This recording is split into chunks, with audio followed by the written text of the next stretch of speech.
Madam अवाम बड़ी आपको पसंद करती है, आपसे मोहब्बत मैं करती उनकी है। शुक्रगुजार हूँ। मैं उनकी बहुत ज़्यादा शुक्रगुजार हूँ। मैं उनको सलूट पेश करती हूँ, मैं उनको सलाम पेश करती हूँ।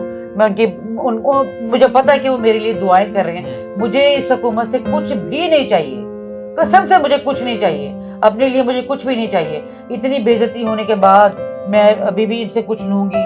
अभी भी मुझे कोई होगा कि ये मेरे लिए कुछ करेंगे, मैं जो भी है मैं खुद सोचूंगी कि मैंने क्या करना है, अब किस तरह से घर को चलाना है। मुझे कुछ नहीं चाहिए।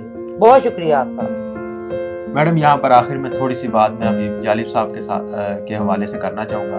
उनके बारे में थोड़ा बताइएगा, आप उनके साथ रही, कितना अरसा आप उनके साथ रही और किस तरह की ज़िंदगी गुजारी उन्होंने आपके साथ, बाप के तौर पर कैसे? बहुत बाप के तौर पर बहुत शफीक, बेटियों के साथ तो वो बहुत प्यार करते थे। और जो जो उनकी लाइफ मैंने देखी खुद अपनी आंखों से। संत नगर का घर फ्लैट था एक, वहाँ पे पुलिस जो होती थी वो मैंने पुलिस देखी। अच्छा। और अपने बाप को गिरफ्तार होते देखा, जेल में देखा, अपनी माँ को अदालतों में देखा, उनके पीछे जेलों में जाते हुए मुलाकात करते हुए देखा। हमारे सहन में पुलिस खड़ी हुई, हमारी छत पे पुलिस है, हमारी गली में पुलिस है। ये इतना खौफनाक मंजर जो हमने देखा है, ये मैंने अपनी आंखों से देखा है। और मैं अपने वालिद साहब का अपने वालिद साहब की शेव करती थी। अच्छा।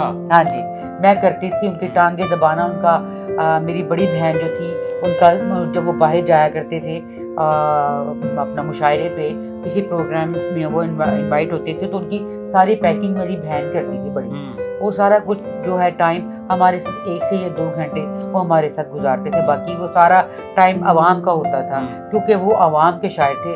उनको खिताब दिया गया अवामी शायर का। जी। अच्छा, एक वाकया है कि वो चांद रात को भी गिरफ्तार हुए थे, अगले दिन ईद थी। हाँ जी। चांद रात को भी उनको सिर्फ इस अवाम के लिए जेल में जाना पड़ा। तो जेल में जब वो गए तो जेल में जाकर उनको रोका गया कि आप जेल में बैठकर नज़म नहीं लिख सकते। हाँ उन्होंने अपनी कितनी किताबें जेल में लिखी। लेकिन उनको बाद में फिर रोक दिया गया कि आप जेल में भी नहीं लिख सकते। वो भी ये इस तरह से होता था कि उनके दोस्त जब जालिब साहब को मिलने के लिए आया करते थे, तो वो एक पेन और कॉपी पे भी पाबंदी थी।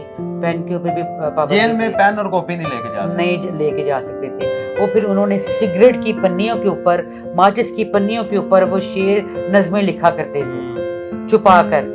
और कोई दोस्त उनको मिलने के लिए आता था, या कोई मतलब मेरी वालदा मिलने के लिए जाती थी, तो वो उनको छुपा के वो दे देते थे कि ये मेरे दोस्त को दे देना, महफूज कर लो, मेरे दोस्त को दे दो, वो छुपवा देते थे। इस तरह से जालिब साहब ने जेल में बैठ के बहुत किताबें लिखी, रुके नहीं। इतना उन पर जो है वो जुल्म बरबरियत की लेकिन वो रुके नहीं। बहुत दबाव था उनके ऊपर। अगर आज आपके वालिद जिंदा होते तो आप उनके साथ क्या शिकायत उनको करते? मैंने शिकायत करनी ही नहीं थी। उन्होंने हमारे ऊपर ये ऐसा वक्त आने ही नहीं देना था। नहीं, आज के दौर की बात कर रहा हूँ, आज के दिन की बात। आज के दौर में मैंने खुश होना था। मैं अब भी खुश होती हूँ। मैं तब भी खुश थी कि जब जालिब साहब की डेथ हुई। उनका इतना नाम है, उन्होंने इस कौम के लिए अपना आप कुर्बान कर दिया, अपना जिंदगी उनके नाम वक्फ कर दी थी। जेलें काटनी, मारें खा रही, इस अवाम के लिए हमें बहुत खुशी है। मैं इतने बड़े बाप की बेटी हूँ, मुझे फ़ख्र है। मेरे पास इतना बड़ा ओहदा है कि मैं हबीब जालिब की बेटी हूँ। ये बहुत बड़े सारे अवार्ड से ये सबसे बड़ा ओहदा मेरे पास है।